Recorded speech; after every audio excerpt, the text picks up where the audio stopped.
तो आखिरकार आ ही गया नंबर 8 एनीमे का सीज़न 2। अगर आप लोगों ने इसका पहला सीज़न देखा था तो आपको पता ही होगा कि वो कितना धमाकेदार था और 2024 की टॉप हिट्स में से एक बन गया था। और इस बार का सीज़न भी उससे कम नहीं है, बल्कि और भी ज़्यादा मज़ेदार और इमोशनल होने वाला है। तो वीडियो को पूरा ज़रूर देखना और आखिर में कमेंट करके बताना कि आपको ये एपिसोड कैसा लगा। चलिए शुरू करते हैं। एपिसोड की शुरुआत एक फ्लैशबैक से होती है।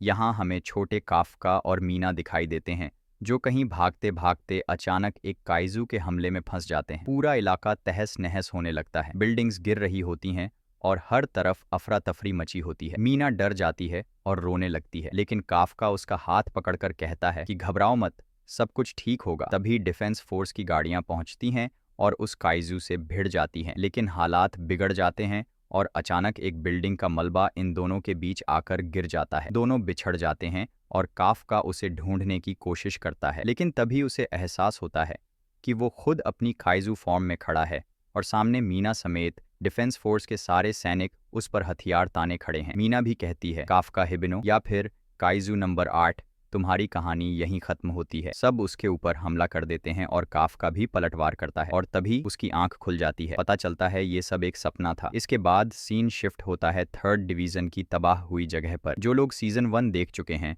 वो जानते होंगे कि इस तबाही के पीछे की कहानी क्या है।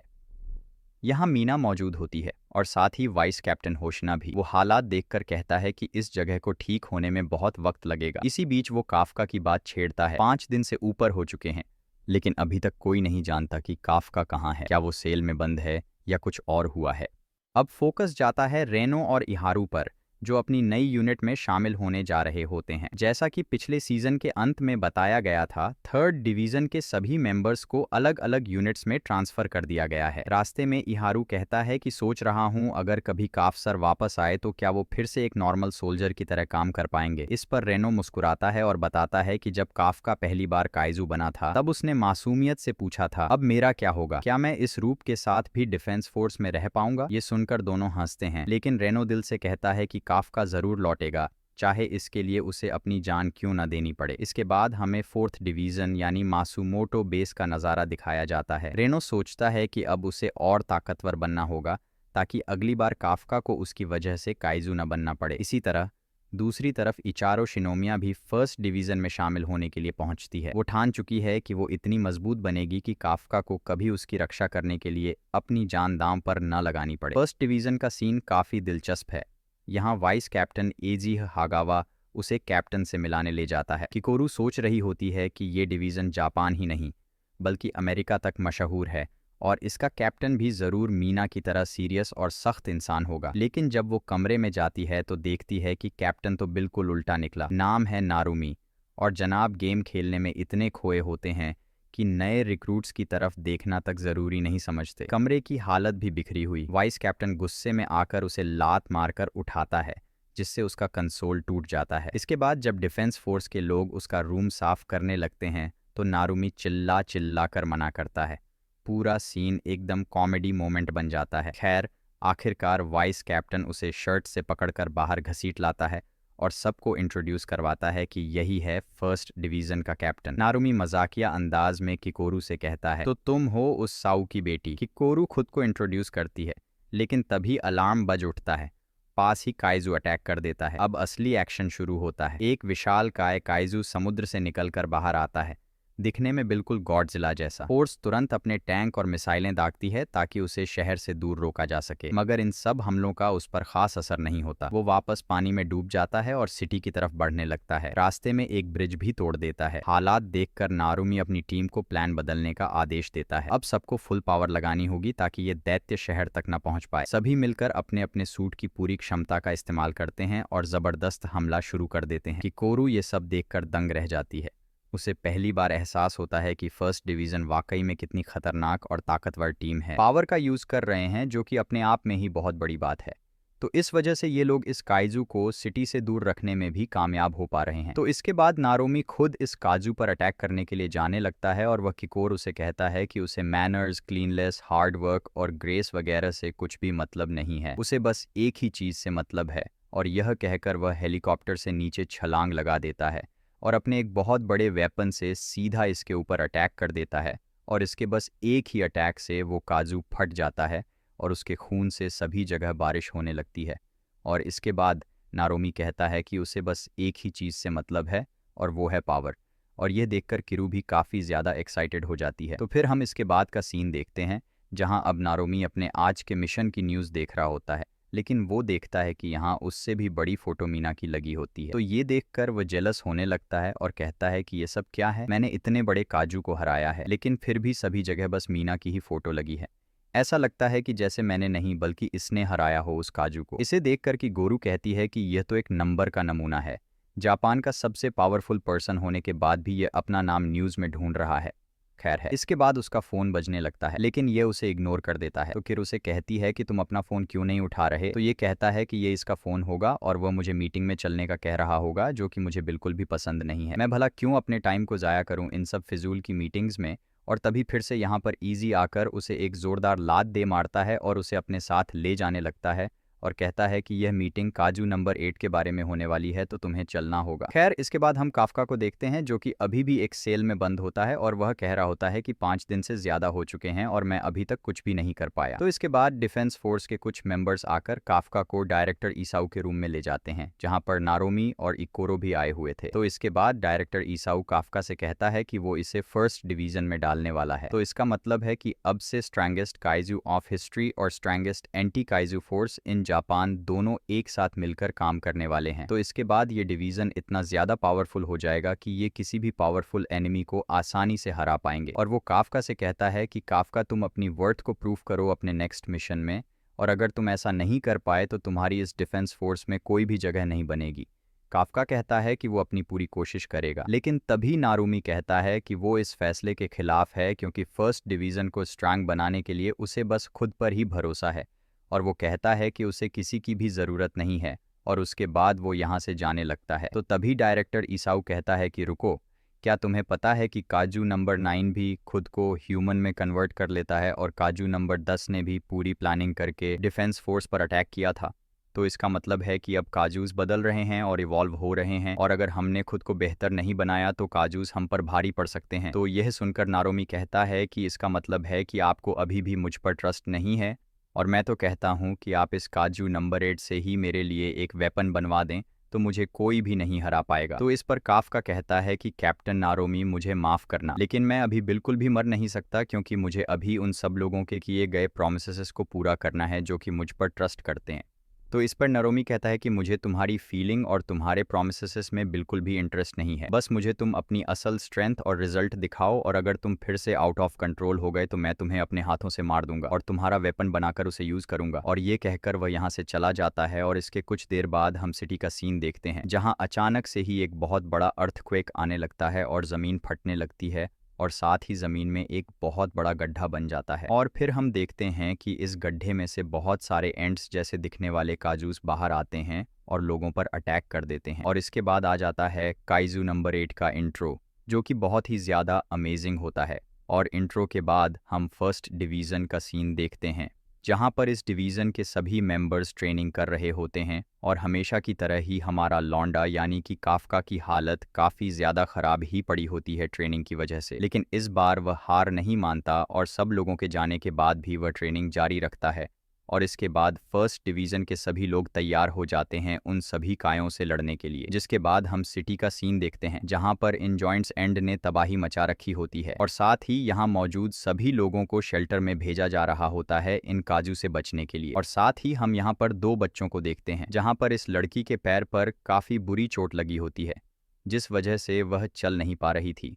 और यह लड़का कहता है कि तुम बिल्कुल भी फिक्र मत करो क्योंकि अभी यहाँ पर फर्स्ट डिवीज़न वाले आकर हमें बचा लेंगे। और तभी यहाँ पर एक काइजू आ जाता है और इन्हें ऑलमोस्ट खाने ही वाला होता है, जिस पर यह लड़का अपनी आंखें बंद करके कहने लगता है कि नारोमी यहाँ ज़रूर आएगा और वह हमें ज़रूर बचाएगा। और वो बार बार नारुमी का नाम ले रहा होता है आंखें बंद करके, और साथ ही यह काजू भी इसे खाने ही वाला होता है कि तभी यहाँ पर नारुमी आकर इस काइजू को एक ही बार में ढेर कर देता है।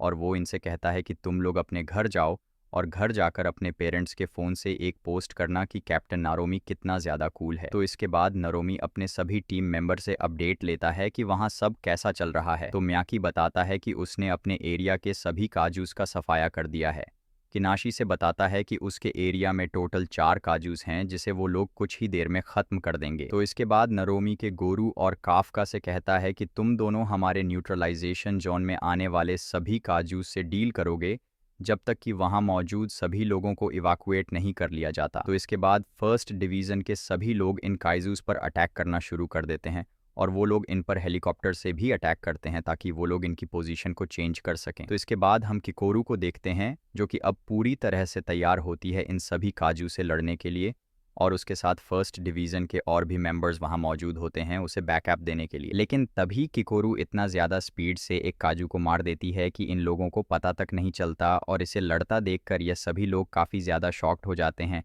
और यह भी बहुत ज़्यादा बुरी तरह से इन सभी काजूस को मारती जाती है, जिसे देख एजीबी नारोमी से कहता है कि यह तो तुमसे भी काफ़ी ज़्यादा पावरफुल है जब तुम अपने फर्स्ट डिवीज़न में थे। तो खैर, इसके बाद हम नारोमी को देखते हैं और उसे यहाँ पर कुछ अजीब लग रहा होता है क्योंकि आज से पहले तो एंड्स जैसे दिखने वाले काजूस कभी भी सरफेस पर नहीं आए और वह हमेशा ज़मीन के नीचे ही रहते हैं। तो ये सब ऊपर कैसे आ गए हैं, और इन्हें देखकर ऐसे लगता है कि जैसे कोई है जो कि इन्हें ऑर्डर्स दे रहा है। खैर, तभी हम देखते हैं कि और भी काफ़ी सारे काजूस वेस्टर्न और न्यूट्रलाइजेशन जोन में आने लगते हैं और काफका इन सब काजू से लड़ने के लिए तैयार होता है। लेकिन इस पर काफका थोड़ा घबराया हुआ होता है और वो कांप भी रहा होता है। इसे देखकर डायरेक्टर ईसाऊ कहता है कि तो चलो देखते हैं काजू नंबर 8, तुम बाकी काजू से किस तरह लड़ते हो। तो इसके बाद काफका अपनी हाफ बॉडी को काजू में कन्वर्ट कर लेता है और सीधा एक काजू पर अटैक कर देता है। लेकिन इसके अटैक का ज़रा भी असर नहीं होता इस पर और वह काजू इसे दूर उठाकर फेंक देता है, जिस पर काफका कहता है कि वह जानता है कि वह इन काजूस को अपनी हाफ ट्रांसफॉर्मेशन से कभी भी नहीं हरा सकता। लेकिन अगर फिर से वह पूरा काजू बना और आउट ऑफ कंट्रोल हो गया तो फिर क्या होगा। लेकिन वह कहता है कि चाहे जो भी हो जाए उसे यह करना ही होगा, और इसके बाद वह पूरी तरह से काजू में ट्रांसफॉर्म होने लगता है। लेकिन इस बार कुछ अजीब हो जाता है और वह पूरी तरह से ट्रांसफॉर्म नहीं हो पाता और फिर से नॉर्मल इंसान बन जाता है। और तभी ये काजू बहुत ज़्यादा ज़ोर से इसे एक टक्कर दे मारता है और उसे दूर उठाकर फेंक देता है, जिस वजह से काफका काफ़ी ज़्यादा ज़ख्मी भी हो जाता है और वह सोचने लगता है कि आखिर यह क्या हो रहा है और वह ट्रांसफॉर्म क्यों नहीं कर पा रहा। और तभी यहाँ पर ज़मीन के अंदर से बाहर आता है काजू नंबर 9, जिसे देखकर काफका काफ़ी ज़्यादा हैरान हो जाता है और साथ ही बाकी सभी लोग भी। तो इसके बाद काजू नंबर 9 कहता है कि अरे वह तो इसलिए बाहर आया था कि उसने यहाँ पर काजू नंबर 8 को देखा था, लेकिन वह तो यहाँ पर है ही नहीं। और तभी वह काफका को देख और उससे पूछता है कि क्या तुम हो काजू नंबर 8, और फिर वह पलक झपकते ही अब अपनी उंगली से एक शूट करता है और उसकी बुलेट काफका के आर पार हो जाती है। काफका फिर से खुद को ट्रांसफॉर्म करने की कोशिश करता है लेकिन नहीं हो पाता, जिसके बाद नारोमी जाने लगता है उसे बचाने के लिए। लेकिन तभी नारोमी के सामने भी एक और काजू नंबर 9 आ जाता है, मतलब कि काजू नंबर 9 खुद को मल्टीप्लाई भी कर सकता है। और इसके बाद इन लोगों ने जितनी भी एंट्स को मारा होता है वह सभी भी दोबारा से खुद को हील कर लेती हैं और ज़िंदा हो जाती हैं, और अब इन सभी का कलर भी चेंज हो जाता है। तो इसके बाद नंबर 9 काफका से कहता है कि अब वक्त आ गया है तुम्हें मारने का और तुम्हारी काजू पावर को लेने का। तो इसके बाद वह काफका पर अटैक कर देता है, लेकिन काफका किसी तरह से खुद को बचा लेता है और फिर से ट्रांसफॉर्म करने की कोशिश करता है, लेकिन इस बार भी नहीं हो पाता। तो इसके बाद फिर से नंबर 9 काफका पर अटैक करने लगता है, लेकिन इस बार किर बीच में आकर इसे बचा लेती है और काजू नंबर 9 को बीच में से ही काट देती है। लेकिन फिर भी ये खुद को रीजनरेट कर लेता है और कहता है कि शायद मैं तुमसे पहले भी मिल चुका हूँ, जिस पर क्यों कहती है कि इतना सब याद रखने की जरूरत नहीं है क्योंकि वैसे भी अब मैं तुम्हें मारने वाली हूँ। तो इस एपिसोड के स्टार्ट में हम देखते हैं कि काफका से पूछती है कि क्या तुम खुद को ट्रांसफॉर्म कर सकते हो, जिस पर काफका कहता है कि मैंने बहुत कोशिश कर ली है लेकिन पता नहीं क्यों पर मैं खुद को ट्रांसफॉर्म नहीं कर पा रहा। तो इस पर कि गोरू सोचने लगती है कि हो सकता है कि शायद इस सब की वजह काजू नंबर 9 हो। खैर, वो यह सब सोच ही रही होती है कि तभी नंबर 9 इन दोनों पर खतरनाक अटैक कर देता है और यह दोनों जैसे तैसे इसके अटैक से बच रहे होते हैं, और कि गोरू काफका से कहती है कि मैं काजू नंबर 9 की मूवमेंट्स को रोकने की कोशिश करती हूँ, मतलब कि मैं उसका ध्यान भटकाऊंगी, और अगर तुम सच में इसकी वजह से ट्रांसफॉर्म नहीं कर पा रहे हो तो हो सकता है कि उसका ध्यान भटकने की वजह से तुम ट्रांसफॉर्म हो जाओ।